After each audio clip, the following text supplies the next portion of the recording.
This is, as we mentioned, the second of our incubation conferences. And last year we had 4 events pitched to us, and we chose a winner.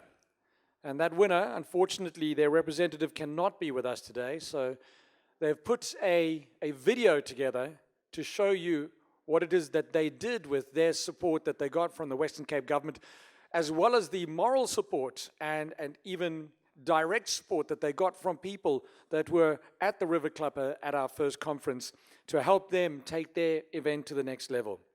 So looking back at last year and last year's winner, it was the Piketboerberg Trail Challenge. And even though I spent a huge amount of time overseas, in excess of 220 days, I was impressed to notice how much social media that event got. So just on some of the platforms I was following on Facebook, Twitter, and Instagram, I saw a lot of noise around that event, and in a small way, I was proud of the fact that I was here just to introduce them and then to congratulate them. We'll be introducing you to our finalists one by one. Our finalists are all in the room. They're going to watch this video. We ask that the finalists leave after the video has been shown, and that just Paul Kluwer Summer Festival remain. Second after the Paul Kluwer Summer Festival will be the Lingua Franca spoken word movement. Third to pitch to our judges will be the Green Pop Reforest Festival, and the final pitch will be from the Muizenberg Festival. First, we're going to show you the video, then I'm going to introduce you to the judges who will come up on stage, and then we'll introduce our first event to pitch. So, cast your eyes to the big screen, our winners from 2015, Piketboerberg, and apologies from Miss Delani Uester that she couldn't be here in person. Good morning, and thank you for the opportunity of sharing some of the feedback after our event, the Piketboerberg Cycle Challenge, won the Events Incubation Conference last year. It has been a wonderful adventure made possible by the Western Cape government, where we attended some similar events, had the opportunity to meet like-minded people with extensive range of knowledge and experience, who gladly shared that with us, which we could then use to improve and expand our own event. With regards to the event, it was a wonderful success this year. Our attendance grew by 65%, and we had about just under 1,000 people on Piketboerberg for the day, enjoying our beautiful environment and our countryside hospitality. This would not have been possible without the support of Mshika and Denver and the rest of the team at the Western Cape government. We really do appreciate all that they've done with regards to assisting us with building friendships and relationships with key people that actually helped us to grow the event. And I think it's now important that we focus on the highlights of this event for today, and that is the presentations of the new candidates. And for you guys, I just wish you all the best, relax, and just enjoy every moment of it, and good luck. 65% growth.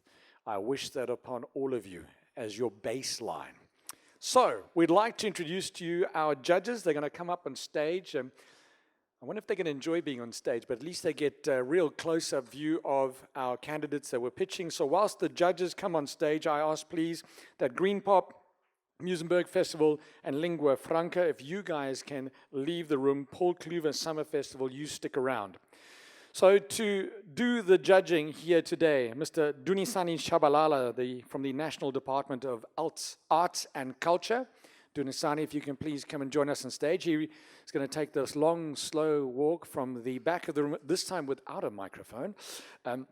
Dunisani up to the stage. The CEO of the Klein Karoo Nasionale Kunstefees, Ms. Rhode Snyman. If you can also please join us up on stage. Thank you, Dunisani. Thank you, Rhode. The CEO of the Cape Town Festival, Ms. Jay Douwes. Carnival, sorry. It did say Carnival, I just completely misread that, but that shows you how old I am. Yeah, and my gray hair, every one of them is earned. And then, ladies and gentlemen, the Chief Director for International and Priority Programs, Nkosekhaya Lala. Mr. Nkosekhaya Lala, there he is. These are our judges. Please give them a big round of applause.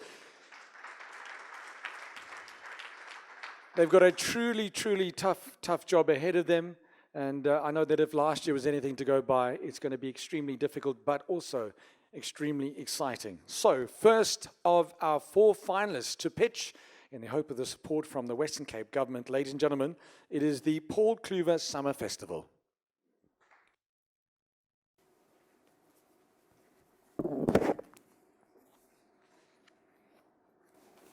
Good morning, everyone. First, I'd like to point out to Paul that it's a very important moment for us, and what I have heard the whole morning is how we need to project our event. And the first thing is the name. It's not Paul Kluwer, it's Hope Paul Kluwer. Thank you. That is just to start. So Hope Paul Kluwer Festivals have been running for 4 years, and we'd like you to sit back now and watch a video of season 3, which was last year. This video has been introduced by a UK volunteer who actually was part of the creating team 4 years ago that started this event. And she, with the kind sponsorship of BASA, has helped us to produce this amazing documentary.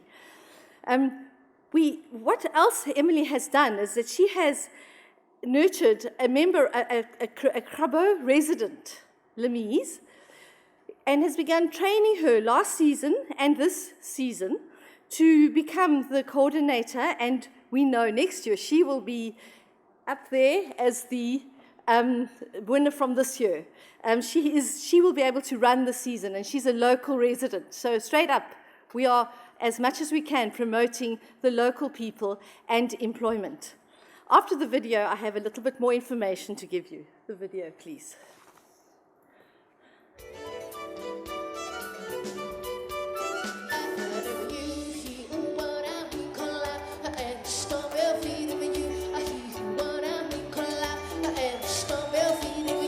Our Hope Paul Kluwer events deliver a really memorable experience that once people discover this hidden forest amphitheatre, they can't help but tell their friends about it, and they want to come back year upon year.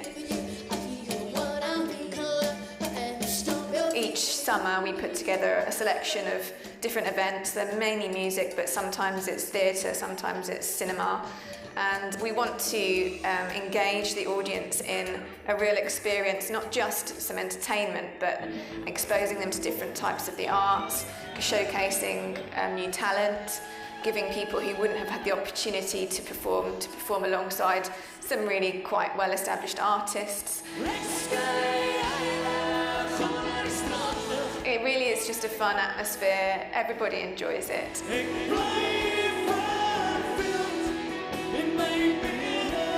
And all the profits will go directly to the Tembelicha projects in Nkorobo. There's a huge amount of people who are very, very ill, and in Nkorobo specifically, there's a huge HIV and TB infection rate, which is the biggest challenge. So Tembecare is basically been set up to provide that kind of healthcare for those people who really, really do need it. They send carers out every day to have monthly visits on each of the patients, and they actually go to their homes on foot so that the patients don't have to come to them. And they just check that medication is in order. If there's any other extra things they might need help or guidance with, they're just there to kind of actually spend some time with them and check they've got everything they need.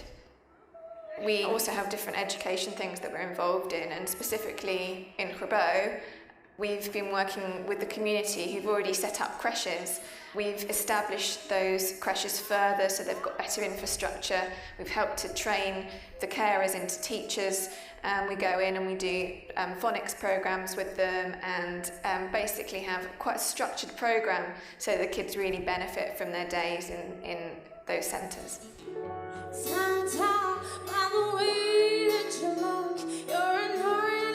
Paul Kluwer Wines recognised that this would be a really great way for us to get some exposure for Tembelicha, to tell more people about what we're trying to achieve for the community. So they basically said, we'll give you the concert series, you can run it, we won't charge you venue hire or anything, and you can do what you want with it and see if that can give you some extra help and some extra support, which has been fantastic.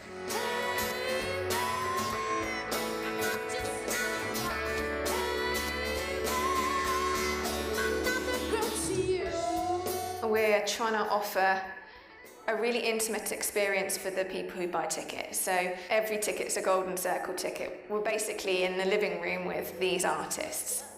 We really want everybody who attends to feel like they're not just buying a ticket to an event. It's so much more of an investment than that, because their ticket go to a really fantastic cause. So I hope that that will get people out of their kind of indifference and into something where they feel empowered to do something for their community too.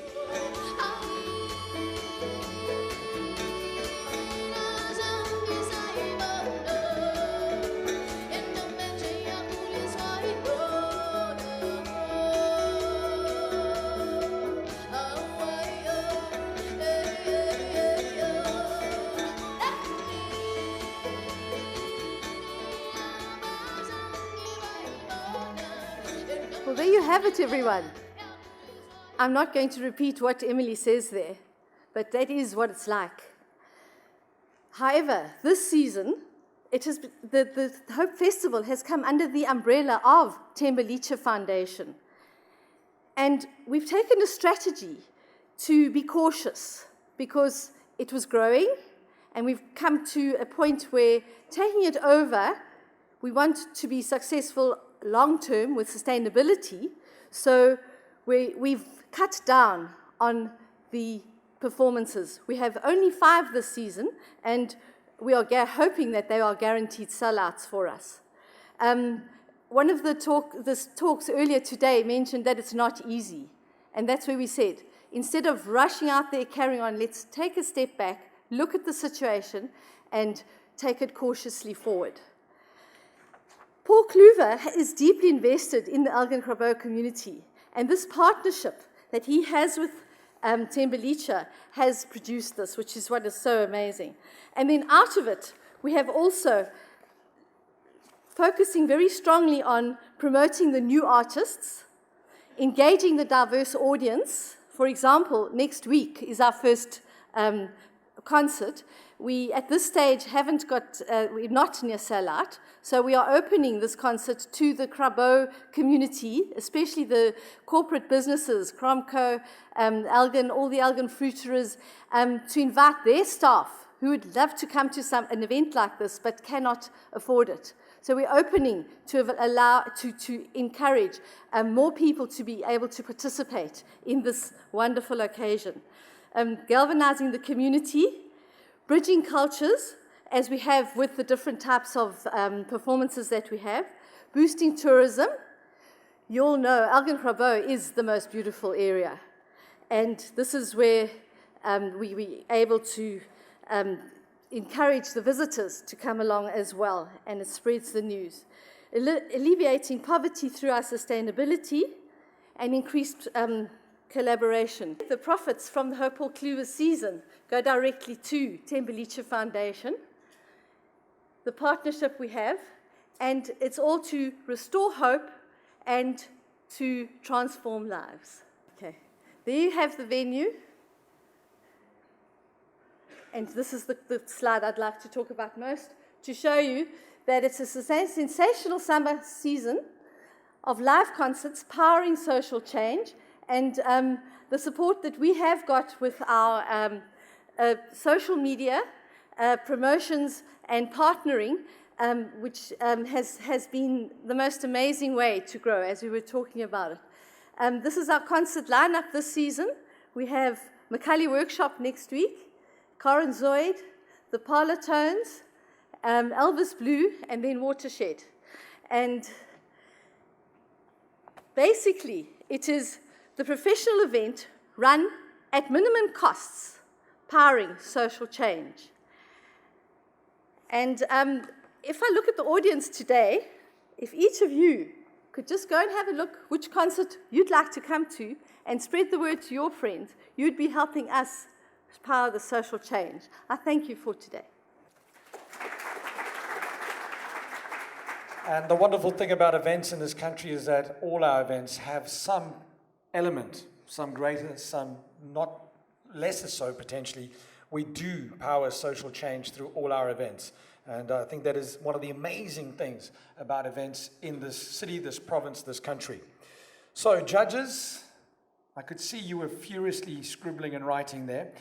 Lots more work for you to do as we get ready to welcome our second event to pitch. And these are the team from Lingua Franca Spoken Word Movement. And I think they'll pronounce it a lot better than me. So let's have them up. Let's bring them up. Let's settle those nerves with a big round of applause.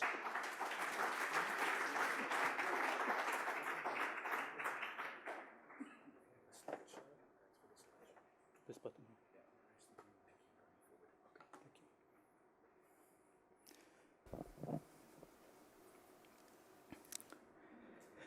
In the beginning, there was the Word, they said.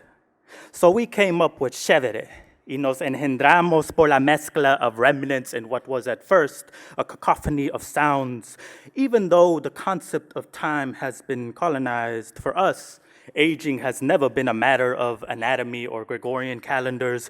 Both my parents each had more than one birthday, an official one for the government, and an approximately more accurate probably date of birth. Likewise, I could have been born in 1990 or 1979 or 1932 or 1625 or 1492. See, our aging is more like a pachanga super chivo that rhythmatizes the staccato of the clock. You don't know when it began, nor when it'll end. You just dance while the gods permit. We are natural wonders who know that rain is God overwhelmed by art. We can transport our vision beyond the four corners of this earth. Hence, we know that the moon and the stars are not just sources of light, that we energies reflect themselves in the sky to look at each other at night. Molweni? Molweni? Ninjani? Siyaphila nathi. Igama lam ndingumbongeni nomkhonwana, ndingomnye wabaqambi belingua franca spoken word movement. Ndikongomnye wabantu abasungule iNaked Word Festival. Ndihamba no. Hello, my name is Javier Perez. I'm from the US. I'm the project manager of Lingua Franca Spoken Word Movement and one of the co-founders of the Naked Word Festival. And we are both poets, and which is why we wanted to give a little dose of our poetry. So one might ask themselves, who is lingua franca? What is lingua franca? So some of you may know that the words lingua franca mean common language used by native speakers of different languages. So are well known for fusing poetry, music, and theater. And also, so the Naked Word Festival, how it came about, it was two major events that kind of launched Lingua Franca Spoken Word Movement. It was the Naked Word Poetry Sessions, which ran at the Baxter Theatre from 2012 and 2014, and the Naked Slam, which was part of the Baxter Zabalaza Festival. And so we said, let's bring these events together. And at the time, there were poets from Durban, Pretoria, and Joburg wanted to come down to Cape Town. And that's how Naked Word Festival was born. And what the festival does, it finds new ways of presenting poetry. Spoken word. We like the word spoken word because poetry has a lot of politics, like form, like types of poetry. So we use poetry productions, and under our name, currently we have two poetry productions. This is Chilalo Zobuze, commissioned by the Artscape Festival 2014 and 2015, and we have Umzila Kamoya, right, which interrogates the issue of lost language, culture, and identity. And we also have writing and performance workshops for the youth. We currently work with Cypher, which is a number of youth that we mentor for poetry writing and performance. And we're also celebrating a new century of spoken word poets. Now, with our poetry, we don't write about plants and nature. Our issues are more urgent. We write about our realities. We write about where we come from. And Lingua Franca was founded in Delft. We are from Delft, and some of our members are from Khayelitsha. So yeah, we're pushing the boundaries and we're questioning the status quo. Yeah, thank you. And so the festival, we piloted this year, and we'll be doing it again next year, right there in June 2017 at Magnet Theater in Observatory. So you might be asking what differentiates our festival from other literary festivals. And it comes from experience. Both Bongeni, myself, and other members of the company have featured and performed at other festivals like Open Book and Franschhoek and McGregor and so forth. But we felt like it wasn't really in touch with the younger generations. We felt like there was something missing, an element missing. It wasn't being innovative. So we created the Naked Word Festival. which breaks the norms. So what we do at the festival is we explore what is South African poetry now and going forward. What is the future of spoken word in this, especially in this world where spoken word has become a huge global industry. And we want South Africa, and specifically Cape Town, to stand out and to be leading drivers of what is spoken word to look like. So we fuse poetry and theater and music and multimedia, and it's multilingual, and there's so many different combinations and different experimental things that we are doing, and that's the point of the festival. And it's the first of its kind in the Western Cape, the only of its kind, and we promote the diversity of what is Cape Town and the Cape. And we feature young artists from across the different provinces. We collaborate with different organizations nationally. And the aim for us, after a successful pilot, this year we want to make it international and keep going forward and to really bring in the US and UK spoken word artists that all the young people like and that we want to engage with in a very intimate manner. And the other component is that we are very rooted in the community. So like Bongeni said, we're from Delft, but we want to have a presence all over the township. So we would like to have activating the libraries in Khayelitsha and so forth, and have a local youth poetry slam leagues where we're holding poetry slams in different communities that culminate in a finalist slam at the Naked Word Festival.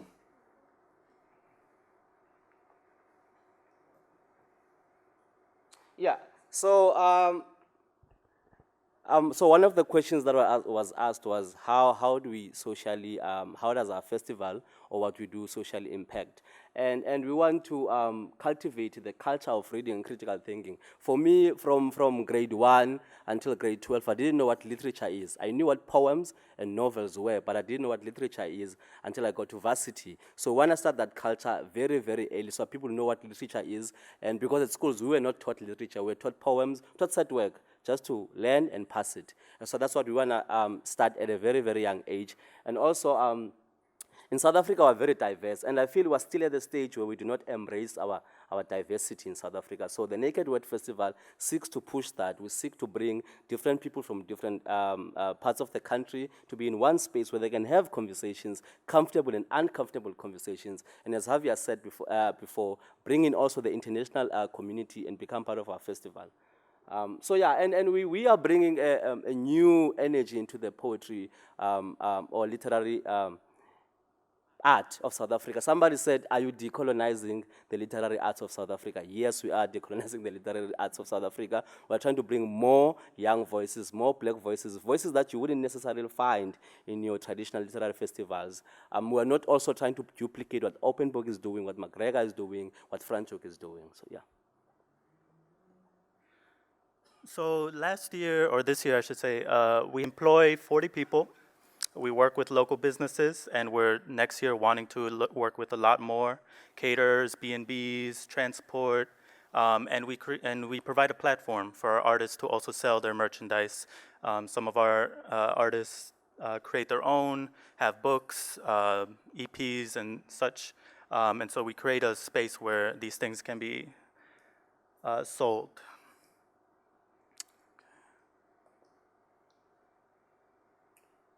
Yeah, okay, so we're very present in the social media space. Okay, let me not get into politics. We're very present in the social media space, and we also, there's a company called SCE Productions, which works with Artscape for all the Artscape festivals, from your Heritage Festival, from your Spiritual Festival. So we have that guy on board. Of course, we're trying to get him next to nothing because we have no budget currently. But that's how we are present, and that's how we make the festival known. Also, we walk around. So we went to was it last year, Franchuk? We went to Franchuk, and we asked all the artists to take pictures with our poster and post them online. And these are people that are known, like people like Kaya Dlanga. If they post about your festival, people are going to come and they're going to be interested.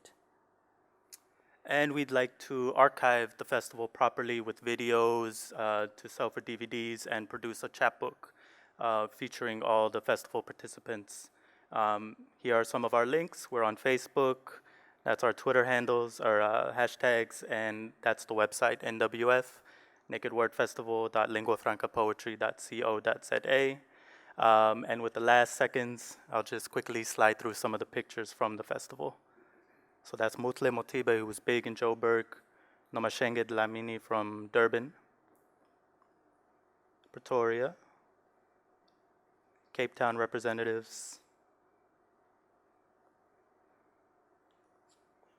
and finally us. So thank you very much for your time.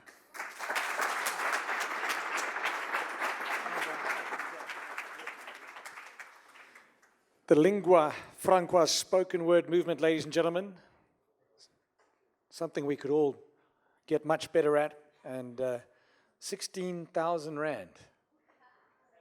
Maybe it will be 66,000 Rand. We'll find out a little bit later. So that is second of 4. Time to invite the third of our incubator finalists.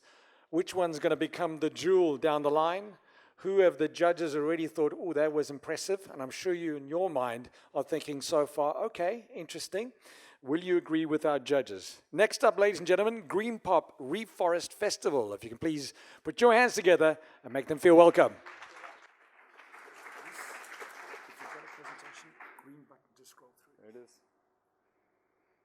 There it is. That's my timer. Perfect. Can everyone stand up, please? Go on, stand up quickly. I only have 10 minutes. Brilliant. Now I want you to breathe in, nice and deep, and breathe out and flop down. Okay, sit down. Oxygen, hey? Free and abundant. Thank you, trees. My name is Misha Teasdale, and I have the amazing good fortune of running an environmental organization and tree planting experience company called Green Pop. The POP stands for people, ourselves, and our planet.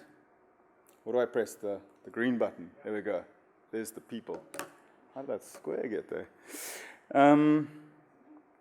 So Cape Town, what an amazing city, and the Western Cape. I mean, we have some of the premier sports, music, art, culture, you name it, we've got it. How about the environment? Where are we with that? That's something that I've been asking myself quite a bit. Also looking at the world where we stand. Just recently on the 4th of November in Marrakesh, I believe, we signed the Paris Agreement, which is a really exciting thing. But the reality is, when it comes to environmentalism, a lot of what we're talking about is doom and gloom. A lot of what we're talking about is the heavy conversation. We're not talking about how do we celebrate the environment, how do we immerse ourselves in the environment, and how do we make it tangible, real, and get engaged with it. In 2011, I was asked to go and visit a beautiful forest site called Plapos. It's the southernmost forest in Africa. There are trees there that are over 1,000 years old. But over the last 200 years, those trees have been mowed down for unsustainable agriculture. They realized potatoes don't grow there, and so the alien vegetation moved in and almost swallowed the entire forest. And so for the last 7 years, Green Pop, Cape Nature, and the local forester have been removing alien vegetation, almost 20 hectares, and have planted in the region of 40,000 trees. Now, what's beautiful about that is actually the 80,000 hands that planted those trees. Why do I love the Reforest Fest? I love the Reforest Fest because it's not just about tree planting, because it's not just about the flags and the face paint and the drums and the 1,000 people that march up into the hills and plant 8,000 trees over 2 weekends. Because it's also about music, because it's also about getting people reconnected with the planet. In this world where disruption often equals innovation on a technology front, and not on us connecting with our true purpose, our true selves, and that is nature. And also, because on the Sunday, we have an array of different ways that people can connect with each other. From giving little boys and little girls knives so that they can wood whittle and actually connect as children with responsible things, to biomimicry and Cat Stevens and the conspiracy theories, and worm farming, and walks through the forest and looking at these 1,000-year-old milkwood trees. I love the Reef Forest Fest because there are so many elements that play a part which bring people together and allow for it to be an inclusive event. This year coming, for the first time, we've decided to shift the way that we do our ticketing. So now there are 3 tiers. There is a semi-sponsored ticket, there's a standard ticket, and there's a sponsor ticket. Because we realized that there were different types of people that wanted to come to the event and weren't able to, and there were wealthier people that could come to the event and could afford a more expensive ticket. So we broke it down for people and we said, buy the ticket which is most most practical for you. And the response to this has been amazing. South Africa has less than 0.015% forest cover. Everywhere you look and everything you do, in some way, is connected to trees. Trees are our lifeblood for this planet.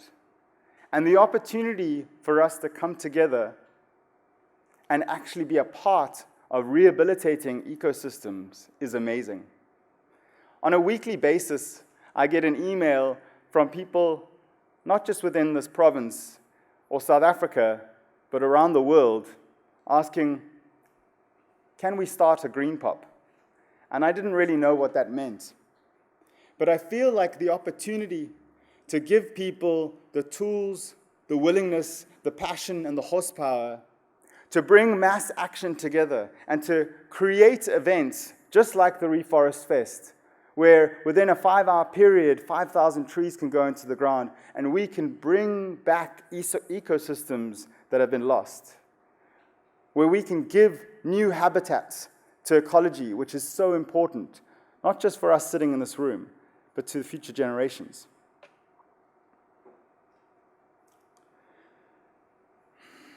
Sorry, my heart's beating.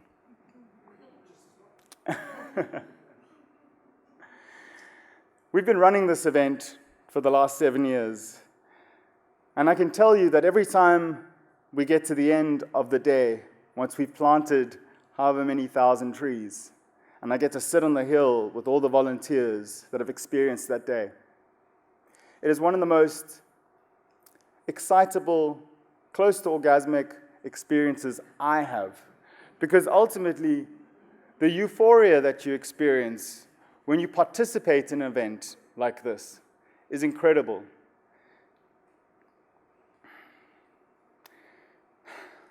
Sorry. Tim Harris was talking about healthy lifestyle. And I think this is something that I've experienced in the last year of traveling around the world and being asked to speak at conferences just like this. It's becoming more mainstream, our ability to be able to up the way we create value for the world and ensure that there is an underlying ethos, an ethic, a sustainability element. How much more of a lifestyle could we add than planting trees? For me, I think that's exceptionally exciting. The other thing which I think is exciting is it's not an event that's going to explode. It's a grassroots event that allows it to expand slowly. It allows it to find new routes in new cities and new provinces. Just this September, we did our second event in Hogsback, where we planted 2,500 trees with about 500 volunteers. And for me, this was an exciting exploration where I was able to gather volunteers from around the Eastern Cape to start a whole new experience and exploration into that space.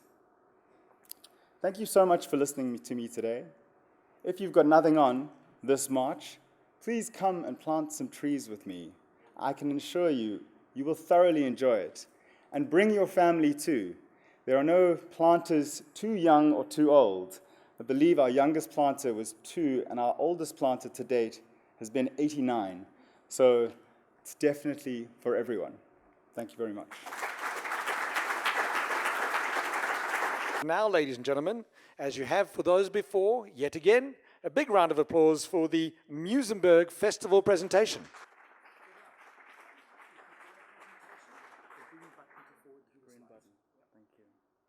Dance and move spontaneously. We play, we sing, and make music together. We elevate our spirits through art and awe. We mosaic and exhibit.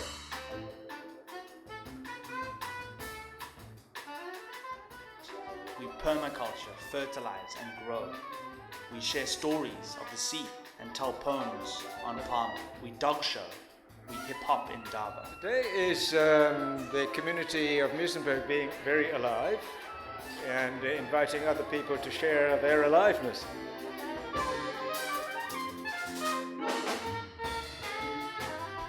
We fill our streets and natural spaces. We celebrate, connect, and create our lives. We breathe out.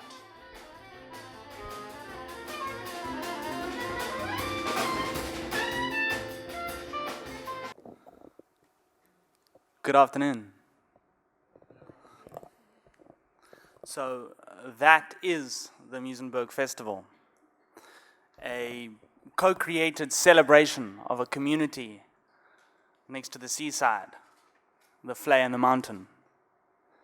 We like to refer to Muizenberg as less of a place and more of a connection point, a collecting point for edges of different cultures, language groups, socioeconomic backgrounds, playfulness. It's the diversity that really makes Muizenberg something, it's difficult to put your thumb on it. So the Muizenberg Festival started as a concept back in 2009 when a collection of stakeholders, residents, creatives got together and asked the question, what is Muizenberg? What are we proud of? Who do we live with? And I guess for many of you, if you ask those questions, it starts to lead you down a bit of a sort of exploration of where do we live and how do we identify with the places we call home. So that poster up on the left there is sort of one of the beginning points when we hosted one-day street festivals in the heart of Muizenberg and began this journey. In 2014, with the sort of catalyst of the World Design Capital, we decided to explore further and scale up and make it a 7-day thing. And so at the present, it's an annual celebration of place next year between the 2nd and 8th. And the posters at the bottom are just reference to a couple of our flagship events. So this is more of a platform for a collection of events that respond to the uniqueness of that space, of that collection of edges.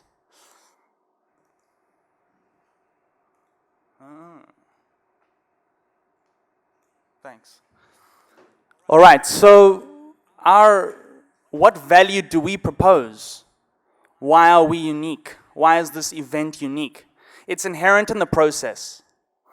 The process leading up to an event, as many of us know, has got just as much to do with how the experience is, how the participants feel, how the participants sense a belonging at the event. And of course, that links in with sustainability and all the rest. And really, our process is about bringing together the variety of partners, stakeholders in Muizenberg and surrounds, and asking pivotal questions at the beginning of each cycle. We begin a process, an action research process, where we use different methodologies to generate a program collectively, based almost as a response to where the greater community of Muizenberg needs to go next. And so our unique value that we propose is a disruption rather in the way we organize and the way we find value, the way we uncover and allow space for people to participate. So we're not managing the Muizenberg Festival, we're facilitating a process whereby the collective not just Muizenberg as you might have it, but the edges. So our footprint, our broader footprint can come together and excite around what is Muizenberg. Who are we, and how do we want to celebrate, and let celebration lead the way we develop our communities. So our distinct service offering, if you will, is a celebratory model of community development. So the sort of key kind of ways that we organize inputs is projects that fit either into Made in Muizenberg, which is really about product development and economics, local economy, Create Muizenberg, which really fits into how we deal with the authorities, with local government, with planning. How do we plan? From what point of departure do we plan the spaces we live in? Redefining public participation. And Celebrate Muizenberg, which is sort of where we begin and where we end. Bottom left is sort of a representation of some of the spin-offs of the Muizenberg Festival, including a collective of young organizers and leaders from Vrygrond and Capricorn, our neighboring community, who have come on board to help include and broaden not necessarily the event, but the movement, the culture of what it represents. So the impacts, as I've said before, we're a platform. And in a way, the way we try to describe ourselves is like a beehive. Not to be mistaken with other bees, a Cape honey beehive. And that's really, again, comes back to our value proposition of pollinating ecosystems, connecting people, disrupting the way we connect and the way we relate to one another, which is something that's often not explored.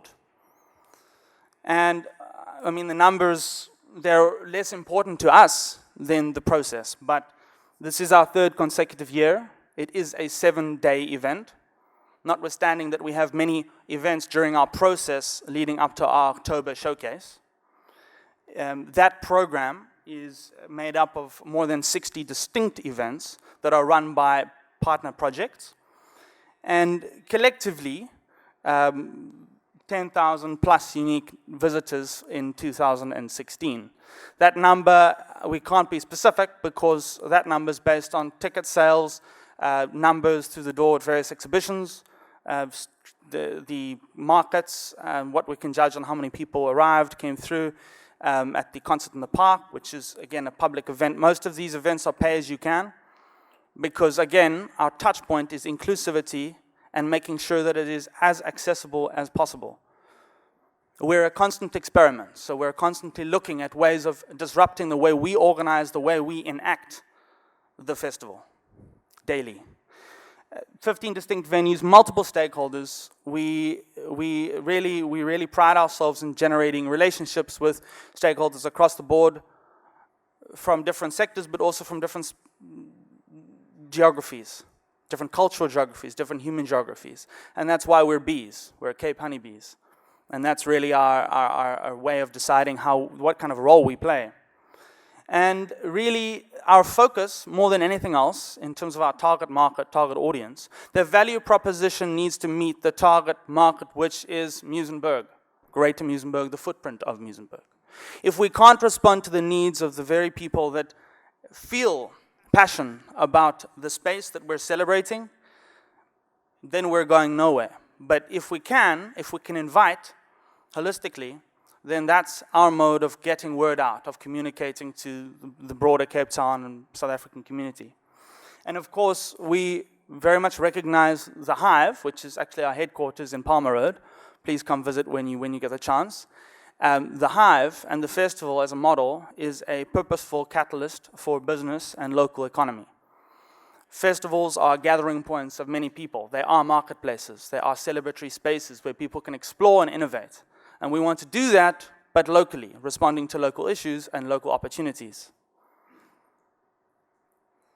And again, we take an asset-based approach, which essentially, simply put, means we pull this off with what we have and with who we live with, and with what we're passionate about. And that's why it's sustainable, because a beehive, a Cape honeybee hive, does not rely on the queen.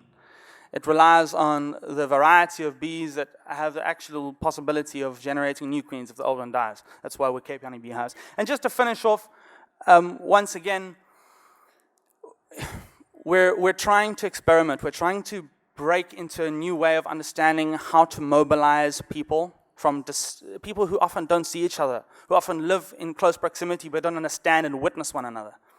And festival is our way. Event means people coming together around public-themed celebrations, about what it means to live in Muizenberg, about what it means in Cape Town. And our long-term vision is to develop a model and partner with the right hives, other hives, in order to let this approach become a little contagious, so that people recognize that there could be a new way of asking the critical, sometimes dirty questions from the mode of celebration, from festival. Thank you so much for your attention, and please come visit us in Muizenberg anytime. We're open 24/7. Palmer Road, 37 Palmer Road, and the rest will be history. Cheers. Identifying a platform, providing processes, and facilitating. And the common theme across all 4 presentations for me thus far is harnessing diversity, integration, and when it works, lots of social change for the better. I do not envy our judges. Thus, we won't watch you suffer and sweat and deliberate. We have a table for you at the Seattle coffee shop. So we invite Dunisani, Rhode, Jay, and Nkosekhaya to take leave of the room. Go make yourselves comfortable at Seattle, and they'll be back just before we break for lunch, when Nkosekhaya will announce the winning pitch.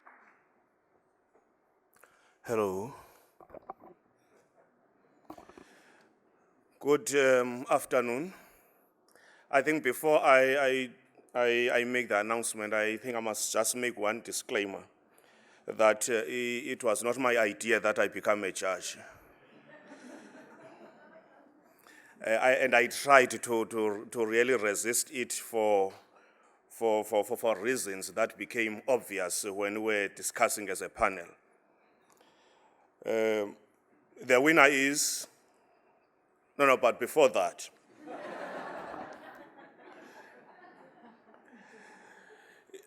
let me state, it was I think it was more difficult than it was last year. The stakes were very high. We got out of this room, all of us. I thought the problem was only with me, not really sure at all. Just to give you a clue of how difficult it was, we even had to have a second round because there was a tie. That's how difficult it was. Just to remind the audience, the 6 areas that we're looking at, the business or the marketing strategy, which had to be explicit or which had to be expressed in terms of those presentations. The location, where is the event, what are the positive socio-economic spin-offs for the host town, the diversity and seasonality. I'm thinking about that proposal that kept on coming from those tables out there that says, join me in this particular month. The degree of uniqueness, that is the innovation around all this, the opportunities for local economic development. As the groups, as the organizers were presenting their pitches, it was not always explicit. Sometimes we had to weave it through the presentations as we were discussing as the panel. But one thing that had to win was the uniqueness and the relevance of the pitch on today's realities.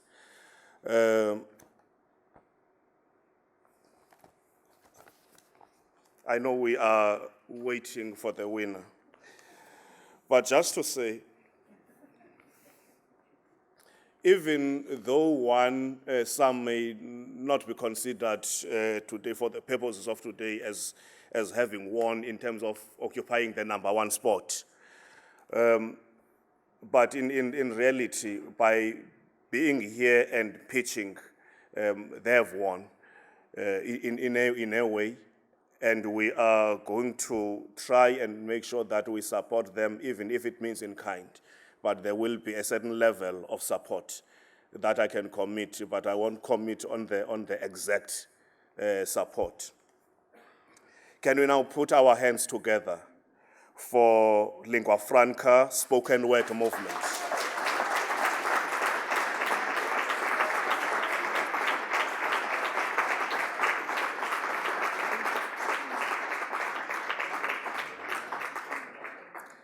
They are the winners today, 2016.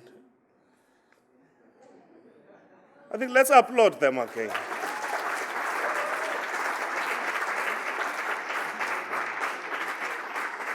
Without taking too much time, of which I've already done, let me give over to the MC. Thank you very much.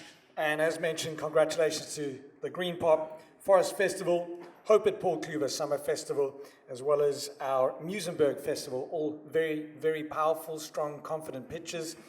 And a huge congratulations to Lingua Franca spoken word movement. I feel really happy. I feel blessed and honored and privileged, definitely. It was a long journey. We've been active for 5 years, and it's exciting to know that, you know, our projects are really coming into fruition. Lingua Franca is a fusion of spoken word and music and theater, and yeah. We did a festival this year. We strongly believe in it, and we are looking for support and partners, and that's what we found today. Our lived experiences, our personal experiences, we all have our very unique struggles and histories, and we all come together and create a common single narrative around it. Yes, my advice would be to just keep pushing. Like I said, Lingua Franca has been active for 5 years, and everything is really coming together now. So, you know, I think you need to have faith in what you do, and you need to be brave enough to push the boundaries. I think what really won the prize today for us was innovation. And I think that's what younger artists also need to explore, innovative new forms of poetry and different art forms and fusions. And I think, yeah, just be brave and explore new terrain. It'll allow us to expand. It'll allow us to really bring in more artists and to take our festival into the townships as well. It'll allow us to more properly market it so that we can bring bigger audiences. And yeah, it's just building. I mean, this is our second year, and we have a plan to really make this ongoing for many years to come, and we want to keep building every year. So this is just the next step to expand it even further.